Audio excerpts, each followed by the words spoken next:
అజ్జా మనం ఇంత పెద్దోళ్ళం అయిపోయినామా అని రియలైజేషన్ ఎప్పుడు వస్తుంది? మన ఫ్రెండ్స్ పెళ్లిళ్ళు అయినప్పుడు, మన బర్త్డేస్ అప్పుడు, జస్ట్ మొన్నటి వరకు కాలేజ్ లో చిల్లరేషాలు వేసుకుంటూ హెచ్ఓడి చేత తిట్లు తినుకుంటూ మాతో పాటు తిరిగే ఒక అమ్మాయి సడన్ గా ఒక చిన్న క్యూట్ బేబీకి మదర్ అయినప్పుడు. సో 2 weeks బ్యాక్ మా గ్యాంగ్ లోకి ఒక చిట్టి బేబీ గర్ల్ ఎంట్రీ ఇచ్చేసింది అనమాట. నేను ఇంతసేపు రెడీ అయింది కూడా ఆ బేబీని కలవడానికి. నాకు పిల్లలకి ఫ్రాక్ వేసి చిన్న చిన్న షూస్ వేసి రెడీ చేయడం బాగా ఇంట్రెస్ట్. మా చిట్టి తల్లి కోసం కూడా ఫ్రాక్ కొందామని అక్కడికి వెళ్ళాక తెలిసింది ఏంటంటే 0 to 6 months వరకు ఫ్రాక్స్ ఉండవంట, ఓన్లీ రాంపర్స్ ఉంటాయంట. సో ఆ రాంపర్స్ కొనుక్కో. ప్రశాంతంగా పడుకున్న బేబీని మా గయ్యాలి గొంతులతో చంద్రముఖి నవ్వులతో నిద్రలేపి మరి బాగా నేనైతే ఆ బేబీ పలకపోయే మొదటి మాట నా పేరే అవ్వాలి అని చెప్పి ట్రైనింగ్ కూడా స్టార్ట్ చేశాను.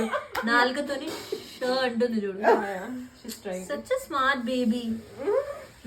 అలా కాసేపు ముచ్చట్లు పెట్టి మంచిగా ఫొటోస్ దిగేసి ఆడ నుంచి జామున్ అనే ఒక రెస్టారెంట్ కి వెళ్ళిపోయాం. వెళ్ళగానే ఫస్ట్ డ్రింక్స్ ఆర్డర్ ఇచ్చాం. నా ఫేవరెట్ మాత్రం వాళ్ళ జామున్ మాక్టైల్ ఉండే, చాలా చట్పటాగా భలే ఉంది. స్టార్టర్స్ లో we ordered there mushroom cheese bonda and butter garlic prawns తో వచ్చిన సాస్ అంత బాగుంటుందని ఎక్స్పెక్ట్ చేయలేదు అసలు. It was very mushroom bonda అయితే క్రేజీ ఉండే. పల్లి చట్నీ ఇంకా కారం పొడితో సర్వ్ చేశారు. It is one of my favourites నా. మెయిన్ కోర్స్ లో వాళ్ళ కరివేపాకు రైస్ అస్సలు మిస్ అవ్వకండి, ఎంత కమ్మగా ఉండేనో అసలు. డెజర్ట్స్ లో జలేబీ ఇంకా కాఫీ పుడింగ్ ఆర్డర్ ఇచ్చాం. గైస్ నిజం చెప్తున్నా, ఒక జిలేబీకి ఇంత హైప్ ఇస్తా అని అనుకోలేదు, బట్ ఇంత క్రిస్పీ జిలేబీ నా లైఫ్ లో తినలేదు. It is one of the best jalebis I ever had. వాళ్ళ కాఫీ పుడింగ్ కూడా ఈక్వల్లీ గుడ్ ఉండే, నోట్లో వేసుకుంటే కరిగిపోతుంది. ఈ వీడియోకి ఇంతే, నెక్స్ట్ వీడియోలో మళ్ళీ కలుద్దాం. Until then bye cuties.